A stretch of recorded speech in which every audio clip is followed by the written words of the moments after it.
Tour போக நீங்க ரெடியா? Family tour, solo tour, adventure tour, group tour, office tour, school tour, honeymoon எந்த ட்ரிப்பா இருந்தாலும் ஃபேமஸ் ஸ்டார் டூரிசம் ஈஸியா அரேஞ்ச் பண்ணி தராங்க. Best packages, excellent service and full jolly எக்ஸ்பீரியன்ஸ்க்கு கேரண்டி.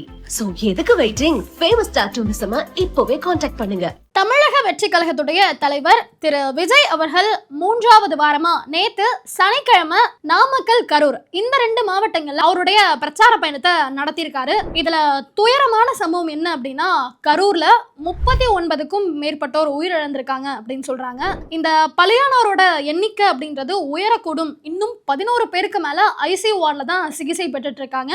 அதுல ஒரு நபர் ரொம்பவுமே உடல் நலம் டேஞ்சரான நிலைமையில தான் இருக்காரு அப்படின்ற மாதிரியான தகவலும் வெளியாகி இருக்கு. அது போக பலர் மருத்துவமனையில அனுமதிக்கப்பட்டிருக்காங்க அப்படின்ற செய்தியுமே வந்திருக்கு. இது குறித்து நம்ம சேனல்லே நிறைய வீடியோக்கள் இருக்கு. அந்த வீடியோக்களை பார்க்காதவங்க அதை பாத்துருங்க. சோ இன்னைக்கு இந்த வீடியோல நம்ம எதை பத்தி பேச போறோம் அப்படின்னா, இந்த அசம்பாவிதத்துக்கு யாரு காரணம், என்னதான் நடந்தது, என்ன பண்ணிருந்தா இந்த அசம்பாவிதத்தை தடுத்திருக்கலாம் அப்படின்றத பத்தி தான் இந்த வீடியோல பார்க்க போறோம். வாங்க வீடியோக்குள்ள போலாம். தமிழக வெற்றி கழகத்துடைய தலைவர் விஜய் அவர்கள் நாமக்கல்ல பேசிட்டு இருக்காரு. அவர் நாமக்கல்ல பேச ஆரம்பிக்கிறதுக்கு முன்னாடியே கரூர்ல கூட்டம் கூட ஆரம்பிச்சிருச்சு. ஏன்னா இவர் 12 மணிக்கு கரூர் வந்துருவாரு அப்படின்ற செய்தி வந்ததால 11 மணில இருந்து நீங்க யோசிச்சு பாருங்க, வெயில், உச்சி வெயில் என்ன மாதிரி அடிக்கும், அதையும் பொருட்படுத்தாம எங்க தலைவரை பார்த்தா போதும் அப்படின்ற ஒரே காரணத்துக்காக 11 மணில இருந்து கரூர்ல அந்த கொடுக்கப்பட்ட இடத்துல நிக்க ஆரம்பிச்சிருக்காங்க. கிட்டத்தட்ட அவர் இங்க வரதுக்கு 7:40 ஆயிடுச்சு. 11 எங்க இருக்கு, 7:40 எங்க இருக்கு பாருங்க. இந்த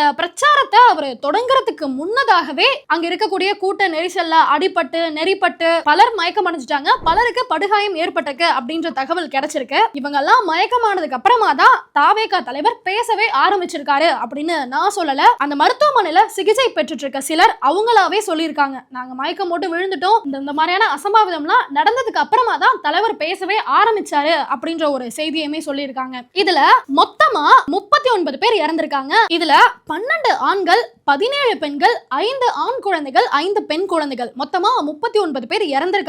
இதுவரைக்கும் இதுக்கப்புறமா தீவிர சிகிச்சை பிரிவில் இருக்கக்கூடிய யாருக்கும் எந்த ஒரு ஆபத்தும் வந்துடக்கூடாது அப்படின்றத நம்ம இறைவன் கிட்ட தான் வேண்டிக்கணும். அடுத்தது இதுல துயரமான சம்பவம் என்ன தெரியுமா? ஒரு பெண்மணி அவங்க தம்பியுடைய மகள் 2 வயசு கை குழந்தைய தூக்கிட்டு அந்த நிகழ்ச்சிக்கு வந்திருக்காங்க. அவங்க பேசுறாங்க, ஐயோ கூட்டம் தாங்க முடியல, நான் வெளியே விடுங்க, நான் வெளியவாவது போயிடுறேன் அப்படின்னு சொன்னேன்.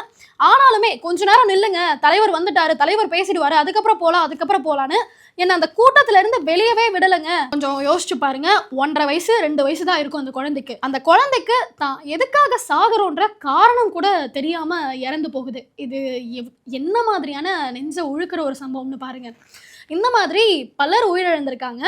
ஸோ இதுல பெருசா தாவேகா தலைவர் தான் காரணம், இதுக்கு டிஎம்கே தான் காரணம் அப்படின்னு நம்ம யாரையுமே பாயிண்ட் பண்ணி பேச வரல. என்ன நடந்தது, இது எப்படி தடுத்திருக்கலாம் அப்படின்றது மட்டும் தான் நான் சொல்ல வரேன். இவங்க ஒவ்வொரு பிரச்சாரத்துக்கு முன்னாடியுமே பெண்கள், குழந்தைகள்லாம் இடத்துக்கு வராதீங்க, நீங்க வீட்டுல இருந்தபடியே பாருங்க அப்படின்றாங்க. ஏன்னா அதுக்கு ஏத்த போல இவங்க லைவ் டெலிகாஸ்டே பண்றாங்க. தலைவர் பேசுறது தான் கேட்கணும் அப்படின்னு நினைச்சிருந்தீங்கன்னா நீங்க வீட்டுல இருந்து டிவிலே பாத்துருக்கலாம். ஆனா தலைவரை பார்த்துட்டா போதும், நேர்ல அவரை பார்த்துட்டா போதும் அப்படின்றதுக்காக கூட்டம் கூட்டமா மக்கள் வராங்க. உங்களுக்கு தெரியும் இவ்வளோ நம்ம வந்தோம் அப்படின்னா ஒரு மாஸ் ஆடியன்ஸ் வருவாங்கன்னு. ஏன்னா நீங்க கேரவன் செல்ஃபி எடுத்திருப்பீங்கல்ல சார், அங்கவே அவ்வளோ க்ரௌடு வரும்ன்றது உங்களுக்கே தெரியும். அப்படி இருக்கும்போது நீங்க பேசுறத கேட்கறதுக்கு, பிரச்சாரம் பண்றதை பாக்குறதுக்கு எவ்வளோ கூட்டம் வரும் அப்படின்றது உங்களுக்கே தெரியும். இது வரைக்கும் இத்தனை பிரச்சாரம் நடக்கும்போது நான் ஒரு இடத்துல கூட பார்த்ததில்ல, ஏமா பெண்கள், குழந்தைகள் பிரச்சாரத்துக்கு வராதீங்கன்னு சொல்லியிருந்தனே, ஏன் வந்தீங்க, வராம வீட்டுல இருந்திருக்கலாம்ல அப்படின்னு தாவேகா தலைவர் பேசி நான் எந்த ஒரு பிரச்சாரத்திலையுமே இதுவரை பார்க்கவே இல்லைங்க. இதுல இந்த டிவிகே, ஐடிவிங்க சார்ந்த இல்ல டிவிகேவோட அபிமான தொண்டர்கள் எதை ஷேர் பண்றாங்கன்னா, போன தடவை அவரு பேசும்போது சொல்லியிருந்தாராம், நாங்க உங்ககிட்ட என்னங்க கேட்டோம், எங்களை பாக்குறதுக்கு கூட்டம் வருது, அதுக்கு கொஞ்சம் இடம் பெருசா கொடுங்க அப்படின்றது தானே கேட்டோம், எதுக்கு இடமே கொடுக்க மாட்டேன்றீங்க அப்படின்னு போன வாரம் அவர் பிரச்சாரத்தின் போது பேசின வீடியோவை எடுத்து ஐ ஸ்டாண்ட் வித் யூ அண்ணா அப்படின்ற மாதிரி ஷேர் பண்ணிட்டு இருக்காங்க. நெருக்கடியோட எங்கெல்லாம் நிப்பாங்களோ அந்த இடமா பார்த்து செலக்ட் பண்ணி தெரியும். ஏங்க உங்களுக்காக ஒரு சின்ன திருத்தம் என்னன்னா, இதுக்கு முன்னாடி நீங்க அங்க கரூர்ல இருக்கக்கூடிய லைட் ஹவுஸ் ரவுண்டானா கிட்ட பேசுறதுக்கு இடம் கேட்டிருக்கீங்க, அது இல்லனா உழவர் சந்தை கிட்ட பேசுறதுக்கு இடம் கேட்டிருக்கீங்க. இது ரெண்டுமே இப்ப நடந்துச்சு பாத்தீங்களா பிரச்சாரம், அதை விட குறுகிய இடங்க. அந்த ஒரு காரணத்துக்காக தான் காவல்துறையினர் அங்க இடம் கொடுக்காம இங்க இடம் கொடுத்திருக்காங்க. ஏன்னா இதே இடத்துலயே கடந்த சில தினங்களுக்கு முன்னாடி அதிமுகவுடைய பொதுச் செயலாளர் இபிஎஸ் அவர்கள் அவருடைய பிரச்சாரத்தை நடத்தியிருக்காரு. அது மட்டும் இல்ல, எந்த கட்சி பிரச்சாரம் நடத்தினாலும் இந்த இடம் தான் ஒதுக்கப்படணும் அப்படின்ட்டு மாவட்ட ஆட்சியர் முன்னாடி பேசி ஒத்துழைப்பு வாங்கினதுக்கு அப்புறமா தான் இந்த இடத்த தான் எல்லா கட்சிகளுக்கும் கொடுக்குறாங்க. தாவேகா தலைவர் போனா மட்டும் இந்த இடம் அப்படின்னு பிளான் பண்ணி எதையுமே செய்யல. இதுக்கு அடுத்த சம்பவம் என்னன்னா, இதே டிவிகே ஐடிவிங்க டிவிகேக்கு சப்போர்ட் பண்ற பேஜஸ் எல்லாம் எதை ஷேர் பண்றாங்கன்னா, ஒரு மகனை பறி கொடுத்த தாய் வந்து இதுக்கு போலீஸ் தான் காரணம், ஏன்னா பாதுகாப்பே இல்லைங்க, அதனாலதான் இந்த மாதிரி நடந்துருச்சு அப்படின்னு காவல்துறையினர் மேல ஒரு குற்றச்சாட்டை முன்வைக்கிறாங்க. ஏன்னா தன் மகனை இழந்த தாய் தன்னோட ஆதங்கத்தை தன்னோட கோவத்தை எப்படி வெளிப்படுத்தவும் தெரியாம இந்த மாதிரி எல்லாம் வெளிப்படுத்திட்டு இருக்காங்க. அந்த போர்ஷனை மட்டும் கரெக்டா கட் பண்ணி எல்லா ஐடிவிங்லயும் தாவேகா தலைவர் விஜய் மேல எந்த தப்புமே இல்லைங்க, டிஎம்கே திட்டமிட்டு செஞ்ச சதிங்க இது அப்படின்ற மாதிரி ஷேர் பண்ணிட்டு இருக்கீங்க. ஏங்க அந்த அத்தனை உயிர் போயிருக்குங்க, அந்த உயிருக்கு இரங்கலோ இல்ல உங்களுடைய வேதனையவோ எதையுமே தெரிவிக்காம தலைவர் மேல தப்பு இல்ல, தலைவரை எப்படியாவது சேஃப்கார்ட் பண்ணிடணும் அப்படின்ற யோசனை மட்டும்தான் இங்க இருக்கக்கூடிய பெரும்பாலுமான தாவேகா தொண்டர்களுடைய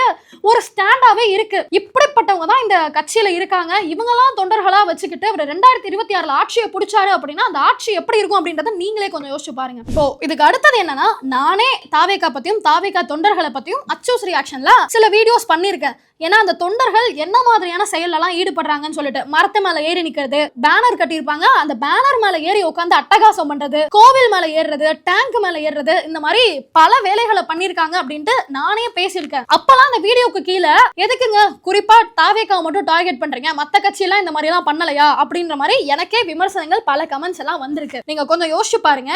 தாவேகா முதல் மாநாடு விக்கிரவாண்டியில நடக்குது. அந்த மாநாடுக்கு போற வழியில விபத்துல 2 பேர் உயிரிழக்கிறாங்க. அப்பவே இது ஒரு பெரிய சர்ச்சையாச்சு. ஏங்க இந்த மாநாட்டுக்கு வந்து 2 பேர் இறந்திருக்காங்க, தாவேகா தலைவர் அவங்க வீட்டுக்கு கூட போல, அவருடைய இரங்கலை கூட தெரிவிக்கல அப்படின்ற மாதிரி ஒரு சர்ச்சையாச்சு. 2வது மாநாடு மதுரையில நடக்குது. மதுரையில நடக்க போகுது அப்படின்றதுக்காக எங்க பார்த்தாலும் இந்த போஸ்டர்ஸ், பேனர்ஸ், கொடிக்கம்பம் இதெல்லாம் கட்டும்போது 19 வயசு பையன் மின்கம்பத்துல ஏறி இருக்காரு. அப்போ மின்சாரம் தாக்கி அங்கவே உயிரிழக்கிறாரு. அவர் வீட்டுக்கும் இவங்க யாருமே போகல, இரங்கல் தெரிவிக்கல. இதெல்லாம் நாங்க பெருசா பேசும்போது என்ன சொன்னாங்க அப்படின்னா, நீங்க எல்லாம் வந்து தாவேகாவை அட்டாக் பண்றீங்க, அவங்க இப்பதான் கட்சி ஆரம்பிச்சிருக்காங்க, இப்படி எல்லாம் அட்டாக் பண்ணீங்கன்னா அவங்க என்னதான் பண்ணுவாங்க, நீங்க எல்லாம் சொம்பு மீடியா தானே அப்படின்ற மாதிரி எங்க மேல பல விமர்சனம் வச்சீங்க. இந்த மாதிரி எந்த அசம்பாவிதமும் நடந்துடக்கூடாது அப்படின்றதுக்காக தான் இப்பதான் நீங்க புதுசா கட்சி ஆரம்பிச்சிருக்கீங்க. ஆரம்பத்துல இருந்து உங்களுக்கு ஒரு கவனம்ன்றது தேவை.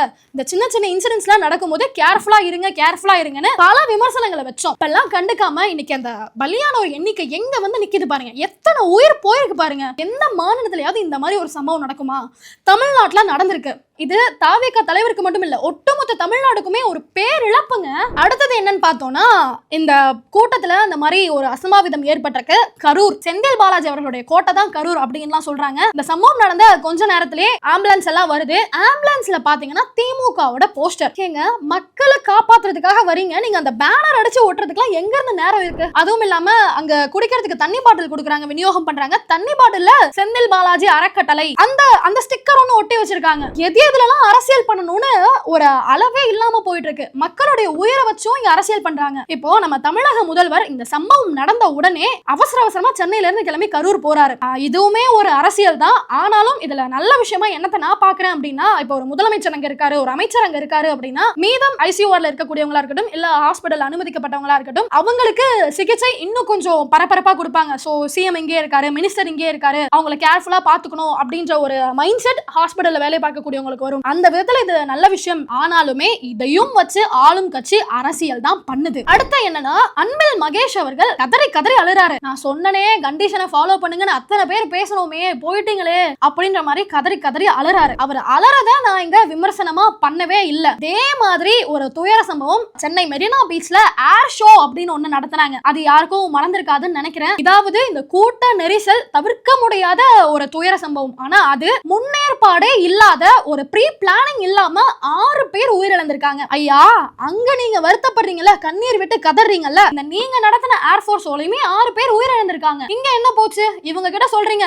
கண்டிஷன்ஸ்லாம் போட்டோம், ப்ரீ பிளானிங்கே இல்லாம பண்றாங்கன்னு சொல்லிட்டு, அதைத்தானே நீங்களும் பண்ணிருக்கீங்க. அடுத்தது என்ன அப்படின்னா, இப்போ தாவேகா தலைவர் வந்து பொதுவாவே பிரஸ்ஸை யாரையுமே சந்திக்க மாட்டாரு. இவரு கரூர்ல இந்த மாதிரி ஒரு அசம்பாவிதம் நடக்குது, ஐயா அவருக்கு தெரியாமலே இருக்கட்டும். ஒரு 8-9 மணிக்கெல்லாம் கூட இத்தனை பேர் உயிரிழந்திருக்காங்க, இத்தனை பேருக்கு படுகாயம் அடைஞ்சிருக்காங்க அப்படின்ற தகவல் வந்துருச்சு. ஆனா அறக்க பறக்க அங்கிருந்து கிளம்பி திருச்சி ஏர்போர்ட்டுக்கு வராரு, அங்கிருந்து சென்னைக்கும் உடனடியா கிளம்பி வராரு. நீங்க பிரஸ்ஸ சந்திக்கல, அதுக்கு என்ன காரணம் சொல்றாங்கன்னா, அங்க அவர் ஏதாவது பேசினாருன்னா அது கொஞ்சம் சர்ச்சை ஆயிடும், ஏதாவது பேசி சர்ச்சை ஆச்சு அப்படின்னா அது ஒரு மாதிரி பேக் ஃபயர் ஆயிடுங்க, ஒரு நெகட்டிவ் ஆயிடும் அப்படின்னு சொல்றாங்க. பிரஸ்ஸ சந்திச்சா இது ஒரு பேக் ஃபயர் ஆயிடும், நெகட்டிவா போயிடும் அப்படின்னு சொல்றீங்கல்ல, எதுக்கு உங்களுக்கு கட்சி, நீங்களா எதுக்கு ஒரு கட்சி தலைவரா இருக்கணும்? அடுத்தது, நீங்க பிரஸ் சந்திக்கல சரிங்க, கரூர்ல இருந்தீங்க அப்படின்னா மக்கள் கூட்டம் உங்களை ஆட்பறிக்கும், உங்களால மூச்சு விட முடியாது, அந்த அளவுக்கு விபத்துகள்லாம் ஏற்படும், பிரச்சனை எல்லாம் வரும். சரி, திருச்சி வந்தீங்கல்ல, ஏர்போர்ட் போனீங்கல்ல, திருச்சியிலே ஸ்டே பண்ணிருக்கலாம்ல. உங்க கூட்டத்துக்கு வந்து இத்தனை பேர் உயிரிழந்திருக்காங்க, அத்தனை பேர் மருத்துவமனையில சிகிச்சை பெற்றுட்டு இருக்காங்க, அப்ப போய் சந்திக்க வேணாம், சூட்டோட சூடா போய் பார்க்க வேண்டாம். ஒரு நாள் திருச்சியிலே இருந்து ஜல்லிக்கட்டு ப்ரொடெஸ்ட் நடந்துச்சுல, அப்ப எப்படி அதிகாலை 4:30 மணிக்கு யாருக்குமே தெரியாம ப்ரொடெஸ்ட்ல போய் ஒரு அரை மணி நேரம் உட்கார்ந்துட்டு வந்தீங்களோ, அந்த மாதிரி இன்னைக்கு ஒரு நாள் இருந்துட்டு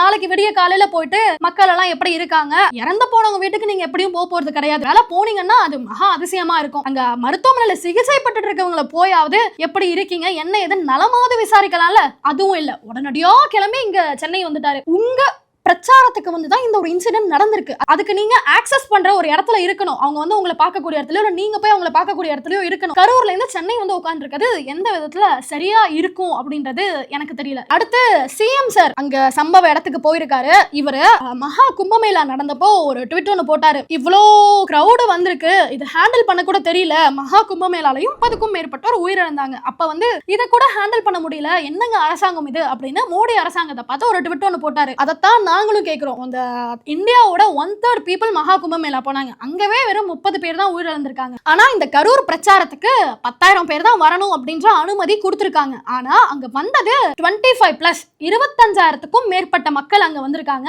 இந்த கிரௌட்ல 39க்கும் மேற்பட்டோர் உயிரிழந்திருக்காங்க. மோடி அரசாங்கத்தை பார்த்து கேட்டீங்கல்ல, அதே கேள்வியை உங்க அரசாங்கத்தை பார்த்து கேட்டா என்ன சார் பண்ணுவீங்க? சோ இதுக்கு டிவிகே தான் பொறுப்பு, டிஎம்கே தான் பொறுப்பு, அவங்க பொறுப்பு, இவங்க பொறுப்புன்னு சொல்லவே முடியாது. ஒரு அசம்பாவிதம் நடந்திருக்கு. இதுக்கு ஒரு கிரேசினஸ் தான் காரணம். விஜய் வந்துட்டாரு, விஜய் போய் தூரத்துல இருந்து பார்த்தா போதும், விஜய் கிட்ட கை ஆட்டினா போதும், ஒரு செல்ஃபி எடுத்தா போதும் அப்படின்ற மாதிரி இவங்க மண்டைக்குள்ள ஒரு அஜெண்டா வச்சிருக்காங்க. அங்க போய் பார்த்தா போதும், பேசினா போதும், அவர் கையாட்டினா போதும், அவர்கிட்ட ஒரு செல்ஃபி எடுத்தா போதும்னு சொல்லிட்டு. அவர் ஒரு நடிகர் கிடையாது, அவர் ஒரு கட்சி தலைவர். அவருடைய கொள்கை பிடிச்சு, கோட்பாடு பிடிச்சு, அவர் என்ன பேசுறாரு அப்படின்றத கேட்கறதுக்காக போனீங்கன்னா தூரமா நின்று கேட்டா போதும். அவர் வேனுக்கு பக்கத்துல தான் இந்த அசம்பாவிதமே நடந்திருக்குன்னு சொல்றாங்க. அப்படி ஒன்னும் பக்கத்துல போய் அவர் ஒன்னும் கடவுள் கிடையாது, கையை தொட்டுட்டா போதும், ஐயோ என் பிறவி பணம் அடைஞ்சிருவேன் அப்படின்னு சொல்ற அளவுக்கு தொண்டர்கள்லாம் இன்னுமே இருக்காங்க. அவங்க பேசுற வீடியோக்களை நம்மளாலே கேட்க முடியுது. ஆனா என்ன சொல்றேன், தயவு செஞ்சு இந்த மாதிரியான சம்பவங்கள்ல ஈடுபடாதீங்க. இதுக்கு உதாரணமா இந்த 2வது மாநாடு நடந்துச்சுல மதுரையில, அதுல ஒரு அந்த தடுப்புக்காக ஒரு இது போட்டிருக்காங்க, அந்த கிரீஸ் எல்லாம் தடவுனாங்க பாத்தீங்கல்ல, ஒரு கம்பி, அது மேல ஏறி ஒரு 50க்கும் மேற்பட்டோர் ஏறி நிக்கிறாங்க. அந்த பேரிகேட் சரிஞ்சு விழுது. தாவேகா தலைவர் கண்டும் காணாம அப்படியே ரேம்ப் வாக் போயிட்டு ரேம்ப்ல ரிட்டர்ன் போறாரு. நேத்து இந்த கூட்ட நெரிசல் நடக்கும் போதும் மயங்கி விழுறாங்க. விழுந்த அப்புறமா தான் எப்ப தண்ணி பாட்டில கொடுப்பா, தண்ணி பாட்டில கொடுப்பா அப்படின்றாரு. அதுக்கு முன்னாடி ஒரு கூட்ட நெரிசல் ஏற்படுறது சுத்தி சுத்தி பார்த்து தான் பேசுறாரு, அவருக்கே தெரிஞ்சிருக்கும். இதுலலாம் நீங்க கொஞ்சம் கவனமா இருந்திருந்தீங்க அப்படின்னா இந்த மாதிரி ஒரு அசம்பாவிதம் ஏற்பட்டிருக்காது. இப்போ நான் பேசினதுக்கு கூட நீங்க சொம்பு தான் அடிக்கிறீங்க, உங்களுக்கு தாவேகா தலைவர் மேல இருக்க வன்மத்தை தான் கக்குறீங்க அப்படின்னு கமெண்ட் பண்றதுக்கும் தாவேகா தொண்டர்கள் ரெடியா தான் இருப்பாங்க. நீங்க அங்க உயிரிழந்தவங்களை உங்க குடும்பத்துல ஒருத்தரா நினைச்சீங்க அப்படின்னா எனக்கு இந்த மாதிரி நெகட்டிவ் கமெண்ட்ஸ் கொடுக்கறத விட்டுட்டு ஆக்கப்பூர்வமாவோ அறிவுபூர்வமாவோ எப்படி அரசியல் பண்ணலாம், அடுத்து என்ன பண்ணலாம் அப்படின்றத யோசிப்பீங்க. தயவு செஞ்சு அடுத்த வாட்டி நீங்க பிரச்சாரத்துக்கு போறீங்க இல்ல மாநாட்டுக்கு போறீங்க அப்படின்னா உங்க சேஃப்டி தான் முதல் முக்கியம். அதுக்கப்புறம் தான் தலைவர் பேசுறது, தலைவர் பார்க்கறது எல்லாத்தையும்.